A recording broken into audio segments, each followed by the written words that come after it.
وفاقی وزیر دفاع خواجہ آصف نے ایران اور اسرائیل کے درمیان سیز فائر کو خوش آئند قرار دیا ہے۔ واضح کیا کہ ایران نے اپنے سے بڑے دشمن کا بہترین مقابلہ کیا، نہایت جارحانہ انداز میں اپنا دفاع کیا۔ وہ قومی اسمبلی میں صحافیوں سے گفتگو کر رہے تھے۔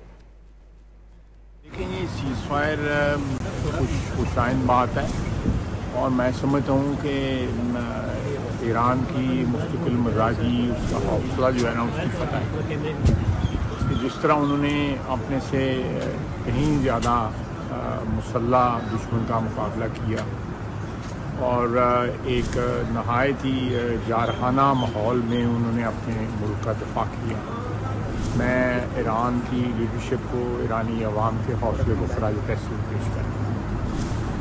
یہ ریسنٹ پاسٹ میں جو ماضی قریب کے اندر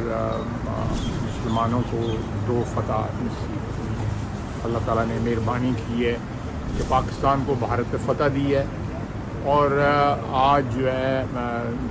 جنگ بندی جو ہے وہ اس بات کا ثبوت ہے۔ جو لوگ کہتے تھے کہ ان کی تمام فیسلٹیز ہم نے تباہ کر دی ہیں، جو لوگ کہتے تھے، بے اسرائیلی جو کہتے تھے کہ ہم نے یہ کر دیا ہے، وہ کر دیا ہے، بڑے بڑے دعوے کرتے تھے، آج جنگ بندی اس بات کا ثبوت ہے کہ فتح جو ہے وہ ایرانی عوام کے، ان کی لیڈرشپ کے حوصلے کی ہوئی ہے۔ بے شمار قربانیوں نے دی ہیں، لیڈرشپ کا ایک بہت حصہ جو ہے وہ شہید ہو گیا ہے۔ تو میں سمجھتا ہوں کہ یہ 2 ایک جڑواں فتوحات جو ہے نا،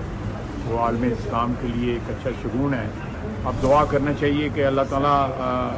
غزہ کے مسلمانوں کی بھی جو ہے وہ مدد کرے،